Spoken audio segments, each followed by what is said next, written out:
ਵਾਹਿਗੁਰੂ ਜੀ ਕਾ ਖਾਲਸਾ ਵਾਹਿਗੁਰੂ ਜੀ ਕੀ ਫਤਿਹ। ਸੋ ਅੱਜ ਦੀ ਇਸ ਵੀਡੀਓ ਦੇ ਵਿੱਚ ਆਪ ਜੀ ਦੇ ਨਾਲ ਊੜੇ ਅੜੇ ਦੇ ਦੋ ਉਹਨਾਂ ਅੱਖਰਾਂ ਦਾ ਸਹੀ ਉਚਾਰਨ ਸਾਂਝਾ ਕਰਨਾ ਹੈ ਜਿਹੜਾ ਕਿ ਆਮ ਹੀ ਗਲਤ ਬੋਲਿਆ ਜਾਂਦਾ ਹੈ। 35 ਅੱਖਰਾਂ ਦੇ ਵਿੱਚੋਂ ਇੱਕ 10ਵਾਂ ਅਤੇ ਇੱਕ 15ਵਾਂ ਅੱਖਰ, ਸੋ ਉਹ ਦੋ ਅੱਖਰ ਹਨ ঙ ਅਤੇ ঞ। ਸੋ ਇਹਨਾਂ ਦੋਵਾਂ ਅੱਖਰਾਂ ਦੇ ਬਾਰੇ ਆਪ ਜੀ ਨੂੰ ਦੱਸਾਂਗੇ ਵੀ ਕਿਵੇਂ ਉਚਾਰਨ ਕਰਨਾ ਹੈ, ਕਿੱਥੋਂ ਆਵਾਜ਼ ਆਉਂਦੀ ਹੈ ਬੋਲਣ ਲੱਗਿਆਂ। ਸੋ ਪਹਿਲਾ ਹੈ ঙ। ਸੋ ਇਹ ਜੋ ਅੱਖਰ ਹੈ ਇਹਦੀ ਆਵਾਜ਼ ਗਲੇ ਅਤੇ ਨੱਕ ਤੋਂ ਨਿਕਲਦੀ ਹੈ। ਧੰਨ ਗੁਰੂ ਨਾਨਕ ਦੇਵ ਮਹਾਰਾਜ ਸੱਚੇ ਪਾਤਸ਼ਾਹ ਜੀਆਂ ਨੇ ਇਹ ਗੁਰਮੁਖੀ ਅੱਖਰ ਆਪ ਲਿਖੇ ਹਨ, ਇਹਨਾਂ ਦੀਆਂ ਆਵਾਜ਼ਾਂ ਨਿਸ਼ਚਿਤ ਕੀਤੀਆਂ ਹਨ। ਸੋ ਮਹਾਰਾਜ ਜੀ ਨੇ ਇੱਕੋ ਹੀ ਆਵਾਜ਼ ਵਾਲੇ ਅੱਖਰ ਜਿਹੜੇ ਹਨ ਇੱਕ ਲਾਈਨ ਵਿੱਚ ਰੱਖੇ ਹੋਏ ਹਨ, ਜਿਵੇਂ ਕੱਕਾ, ਖੱਖਾ, ਗੱਗਾ, ਘੱਗਾ। ਇਹਨਾਂ ਨੂੰ ਬੋਲਣ ਲੱਗਿਆਂ ਆਪ ਜੀ ਨੋਟ ਕਰੋ, ਇਹਨਾਂ ਦੀ ਆਵਾਜ਼ ਨਿਕਲਦੀ ਹੈ ਗਲੇ ਦੇ ਵਿੱਚੋਂ। ਕੱਕਾ ਗਲੇ ਵਿੱਚੋਂ ਆਵਾਜ਼ ਹੈ, ਇਸੇ ਤਰ੍ਹਾਂ ਖੱਖਾ ਇਹ ਵੀ ਗਲੇ ਦੇ ਵਿੱਚੋਂ ਆਵਾਜ਼ ਹੈ।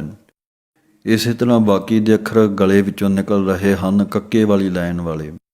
ਸੋ ਇਹ ਜੋ ঙ ਅੱਖਰ ਹੈ ਇਹ ਵੀ ਕੱਕੇ ਵਾਲੀ ਲਾਈਨ ਦੇ ਵਿੱਚ ਹੀ ਹੈ। ਸੋ ਇਸੇ ਤਰ੍ਹਾਂ ਹੀ ঙ ਦੀ ਆਵਾਜ਼ ਇਹਨਾਂ ਅੱਖਰਾਂ ਦੀ ਆਵਾਜ਼ ਦੇ ਨਾਲੋਂ ਥੋੜ੍ਹੀ ਜਿਹੀ ਗਲੇ ਦੇ ਥੱਲਿਓਂ ਲਿਆ ਕੇ ਸਿੱਧੀ ਨੱਕ ਰਾਹੀਂ ਲਿਆ ਕੇ ਬੋਲਣੀ ਹੈ। ঙ ਆਮ ਹੀ ਇਹਨੂੰ ਅੰਗਾ ਆਖ ਦਿੰਦੇ ਹਨ ਕਈ, ਅਤੇ ਕਈ ਅਣਜਾਣ ਗੰਗਾ ਕਹਿ ਦਿੰਦੇ ਹਨ, ਗੱਗੇ ਵਾਲਾ। ਇਹਦੀ ਆਵਾਜ਼ ਪੋਲੀ ਜਿਹੀ ਆਵਾਜ਼ ਹੈ ঙ। ਇਹ ਸਾਡੇ ਮੂੰਹ ਦਾ ਡਾਇਆਗ੍ਰਾਮ ਹੈ, ਉਹਦਾ ਨਕਸ਼ਾ ਤੁਸੀਂ ਦੇਖ ਰਹੇ ਹੋ। ਇਹ ਆਵਾਜ਼ ਗਲੇ ਵਿੱਚੋਂ ਪੈਦਾ ਹੁੰਦੀ ਹੈ ঙ। ਜਿਵੇਂ ਹੀ ਗਲੇ ਵਿੱਚੋਂ ਆਵਾਜ਼ ਆਵੇਗੀ ਨੱਕ ਦੇ ਰਾਹੀਂ ਉਸੇ ਤਰ੍ਹਾਂ ਹੀ ਆਵਾਜ਼ ਨਿਕਲਦੀ ਹੈ ਨਾਲ ਹੀ। ਕਹਿਣ ਦਾ ਭਾਵ ਗਲੇ ਅਤੇ ਨੱਕ ਤੋਂ ਆਵਾਜ਼ ਇਹਨਾਂ ਦੋਵਾਂ ਦੀ ਨਿਕਲੇਗੀ ਤਾਂ ਇਸ ਸ਼ਬਦ ਦਾ ਉਚਾਰਨ ਹੋਵੇਗਾ। ਸੋ ਇਸ ਗੱਲ ਦਾ ਧਿਆਨ ਰੱਖਣਾ ਹੈ, ਸਿਰਫ ਅਤੇ ਸਿਰਫ ਗਲੇ ਅਤੇ ਨੱਕ ਦੀ ਵਰਤੋਂ ਕਰਨੀ ਹੈ। ਸੋ ਇਹ ਸ਼ਬਦ ਗੁਰਬਾਣੀ ਦੇ ਵਿੱਚ ਗੁਰੂ ਸਾਹਿਬ ਜੀ ਨੇ ਵਰਤਿਆ ਹੈ ਅਤੇ ਇਸ ਅੱਖਰ ਦੇ ਰਾਹੀਂ ਉਪਦੇਸ਼ ਵੀ ਦਿੱਤਾ ਹੈ। ਇਸ ਅੱਖਰ ਦੇ ਨਾਲ ਸ਼ਬਦ ਬਣਦੇ ਹਨ ਗਿਆਨ। ਇੱਕ ਤਾਂ ਅਸੀਂ ਬੋਲਦੇ ਹਾਂ ਗਿਆਨ, ਅਰਥ ਉਹੀ ਹਨ, ਮੀਨਿੰਗ ਉਹੀ ਹਨ, ਸਿਰਫ ਉਚਾਰਨ ਇਸ ਅੱਖਰ ਦੇ ਨਾਲ ਬਣਦਾ ਹੈ ਗਿਆਨ। ਇਸੇ ਤਰ੍ਹਾਂ ਗਿਆਨੀ, ਗਿਆਨੀ ਇਸ ਤਰ੍ਹਾਂ ਉਚਾਰਨ ਹੈ। ਰੰਗ, ਰੰਗਣ, ਸੰਗ। ਸੋ ਇਹਨਾਂ ਅੱਖਰਾਂ ਦੇ ਰਾਹੀਂ ਜੋ ਗੁਰੂ ਸਾਹਿਬ ਜੀ ਨੇ ਉਪਦੇਸ਼ ਦਿੱਤਾ ਹੈ ਪਾਵਨ ਬਾਣੀ ਦੇ ਵਿੱਚ 251 ਅੰਗ ਦੇ ਉੱਤੇ ਮਹਾਰਾਜ ਜੀ ਬਚਨ ਕਰਦੇ ਹਨ ঙ। ঙ ਗਿਆਨ ਨਹੀਂ ਮੁਖ ਬਾਤਾਓ। ਸੋ ਇਸ ਤਰ੍ਹਾਂ ਇਹਦਾ ਉਚਾਰਨ ਹੈ। ਦੂਸਰਾ ਹੈ ਗਿਆਨ। ঙ ਗਿਆਨ ਬੂਝੈ ਜੇ ਕੋਈ, ਪੜ੍ਹਿਆ ਪੰਡਿਤ ਸੋਈ। ਸੋ ਇਸ ਤਰ੍ਹਾਂ ਇਹ ਗਿਆਨ ਦਾ ਉਪਦੇਸ਼ ਦਿੱਤਾ ਹੈ। ਇਸੇ ਤਰ੍ਹਾਂ ਸ਼ਬਦ ਹੈ ਰੰਗਣ। ਇਹ ਸ਼ਬਦ ਹਜ਼ਾਰੇ ਬਾਣੀ ਦੇ ਵਿੱਚ ਆਪ ਜੀ ਪੜ੍ਹਦੇ ਹੋ। ਕਾਇਆ ਰੰਗਣ ਜੇ ਥੀਐ ਪਿਆਰੇ, ਪਾਈਐ ਨਾਉ ਮਜੀਠ। ਰੰਗਣ ਵਾਲਾ ਜੇ ਰੰਗੈ ਸਾਹਿਬ, ਐਸਾ ਰੰਗ ਨਾ ਡੀਠ। ਹੁਣ ਰੰਗ, ਰੰਗੈ ਅਤੇ ਰੰਗ, ਰੰਗ ਹੈ ਪੂਰੇ ਗੱਗੇ ਦੇ ਨਾਲ। ਸੋ ਇਹ ਧਿਆਨ ਦੇਣਾ ਹੈ। ਹੋਰ ਜ਼ਿਆਦਾ ਜਾਣਕਾਰੀ ਸਮਝਣ ਵਾਸਤੇ 732 ਅੰਗ ਦੇ ਉੱਤੇ ਧੰਨ ਸ੍ਰੀ ਗੁਰੂ ਰਾਮਦਾਸ ਮਹਾਰਾਜ ਜੀ ਦਾ ਇੱਕ ਸ਼ਬਦ ਹੈ ਜਿਹਦੀ ਹਰੇਕ ਪੰਕਤੀ ਦੇ ਅਖੀਰ ਦੇ ਵਿੱਚ ঙ ਅੱਖਰ ਵਰਤਿਆ ਹੈ। ਸੋ ਹੀ ਮਹੱਲਾ ਚੌਥਾ। ਹਰ ਨਾਮਾ ਹਰ ਰੰਗ ਹੈ, ਹਰ ਰੰਗ ਮਜੀਠੈ ਰੰਗ। ਗੁਰ ਤੁਠੈ ਹਰ ਰੰਗ ਚਾੜਿਆ, ਫਿਰ ਬਹੁੜ ਨਾ ਹੋਵੀ ਭੰਗ। ਇਸੇ ਤਰ੍ਹਾਂ ਸਾਰਾ ਸ਼ਬਦ ਤੁਸੀਂ ਪੜ੍ਹਦੇ ਜਾਓ। ਅਖੀਰ ਦੇ ਵਿੱਚ ਸ਼ਬਦ ਆਉਂਦੇ ਹਨ ਰੰਗ, ਨਿਸੰਗ, ਅੰਗ, ਸਹਿਲੰਗ, ਅੰਗ। ਇਸੇ ਤਰ੍ਹਾਂ ਪੰਗ, ਸੰਗ, ਰੰਗ। ਸੋ ਇਸ ਤਰ੍ਹਾਂ ਮਹਾਰਾਜ ਜੀ ਨੇ ੰਗੇ ਅੱਖਰ ਦੀ ਵਰਤੋਂ ਕਰਦਿਆਂ ਹੋਇਆਂ ਉਪਦੇਸ਼ ਬਖਸ਼ਿਆ ਹੈ। ਸੋ ਆਪ ਜੀ ਦੀ ਗਿਆਤ ਦੇ ਵਾਸਤੇ ਦੁਬਾਰਾ ਉਚਾਰਦਿਆਂ ਬੋਲਣਾ ਹੈ ੰਗਾ। ਸੋ ਇਸ ਤਰ੍ਹਾਂ ਇਹਦਾ ਉਚਾਰਨ ਹੈ। ਸੋ ਦੂਸਰਾ ਜੋ ਅੱਖਰ ਹੈ ਜੋ ਆਮ ਹੀ ਗਲਤ ਬੋਲਿਆ ਜਾਂਦਾ ਹੈ ਉਹ ਹੈ ඤ। ਆਮ ਹੀ ਨੂੰ ਕਈ ਅੰਨ੍ਹਾਂ ਕਹਿ ਦਿੰਦੇ ਹਨ, ਕਈ ඤੀਆਂ ਕਹਿ ਦਿੰਦੇ ਹਨ, ਕਈ ਹੋਰ ਹੀ ਢੰਗ ਨਾਲ ਬੋਲਦੇ ਹਨ। ਆਮ ਹੀ ਕਈ ਸਿੰਘ ඤੀਆਂ ਕਹਿ ਦਿੰਦੇ ਹਨ, ਲੇਕਿਨ ਸਾਡਾ ਮਾਰਗਦਰਸ਼ਕ ਹੈ ਗੁਰੂ ਗ੍ਰੰਥ ਸਾਹਿਬ ਜੀ ਮਹਾਰਾਜ। ਸੋ ਇਸ ਤਰ੍ਹਾਂ ਅਸੀਂ ਮਹਾਰਾਜ ਜੀ ਦੀ ਬਾਣੀ ਵਿੱਚੋਂ ਜੋ ਉਚਾਰਨ ਹੈ ਉਹੀ ਬੋਲਣਾ ਹੈ।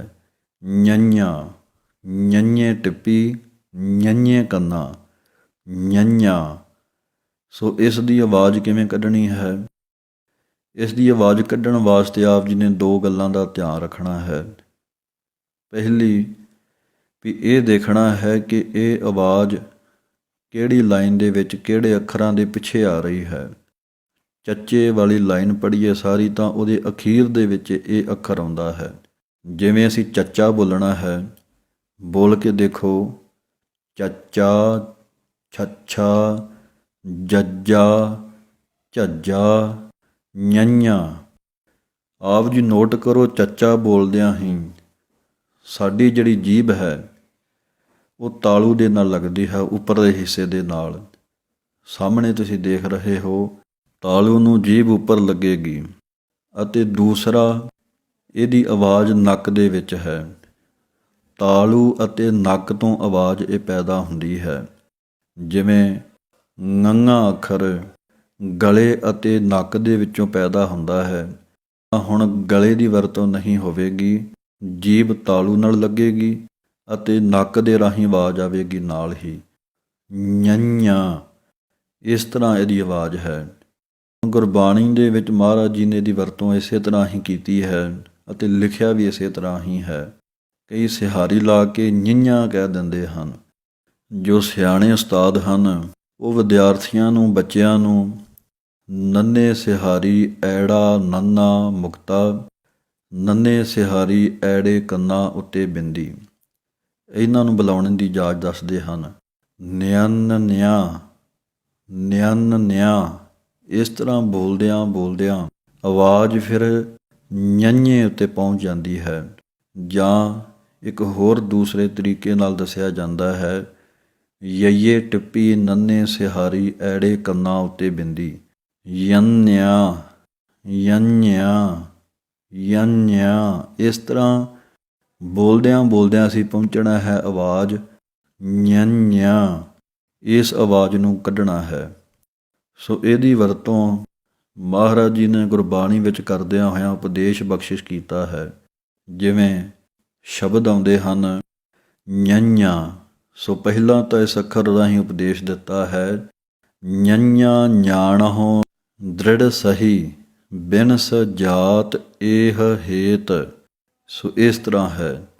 ਦੂਸਰਾ ਸ਼ਬਦ ਹੈ ਵੰञਾ, ਹੰ ਭੀ ਵੰञਾ ਡੁੰਮਣੀ, ਰੋਵਾ ਝੀਣੀ ਬਾਣ। ਇਸੇ ਤਰ੍ਹਾਂ ਸ਼ਬਦ ਹੈ ਜੰਝ, ਜੱਜੇ ਟਿੱਪੀ ඤ, ਜੰਝ। ਆਮ ਹੁਣ ਅਸੀਂ ਕਹਿਣ ਲੱਗ ਪਏ ਹਾਂ ਪੰਜਾਬੀ ਭਾਸ਼ਾ ਦੇ ਵਿੱਚ ਜੰਝ, ਦੋਵੇਂ ਜੱਜੇ ਵਰਤਦੇ ਹਾਂ, ਲੇਕਿਨ ਅਸਲੀ ਜੋ ਸ਼ਬਦ ਹੈ ਪੁਰਾਤਨ, ਉਹ ਪੁਰਾਣੇ ਬਜ਼ੁਰਗ ਹੁਣ ਤੱਕ ਵੀ ਕਈ ਤੁਸੀਂ ਸੁਣੋਗੇ ਉਹ ਜੰਝ ਹੀ ਆਖਦੇ ਹਨ, ਜੰਝ। ਗੁਰਬਾਣੀ ਦੇ ਵਿੱਚ ਧੰਨ ਗੁਰੂ ਨਾਨਕ ਦੇਵ ਮਹਾਰਾਜ ਜੀ ਇਸ ਸ਼ਬਦ ਦੀ ਵਰਤੋਂ ਕਰਦਿਆਂ ਹੋਇਆਂ ਜਦੋਂ ਪੰਕਤੀ ਉਚਾਰਨ ਕਰਦੇ ਹਨ, ਪਾਪ ਕੀ ਜੰਝ ਲੈ ਕਾਬਲਹੁ ਧਾਇਆ, ਜੋਰੀ ਮੰਗੈ ਦਾਨ ਵੇ ਲਾਲੋ, ਉੱਥੇ ਜੰਝ ਇਸ ਸ਼ਬਦ ਦੀ ਵਰਤੋਂ ਹੈ। ਸੋ ਇਸੇ ਤਰ੍ਹਾਂ ਸ਼ਬਦ ਇੱਕ ਹੋਰ ਵਰਤਿਆ ਹੈ ਨਿਯਤਨ।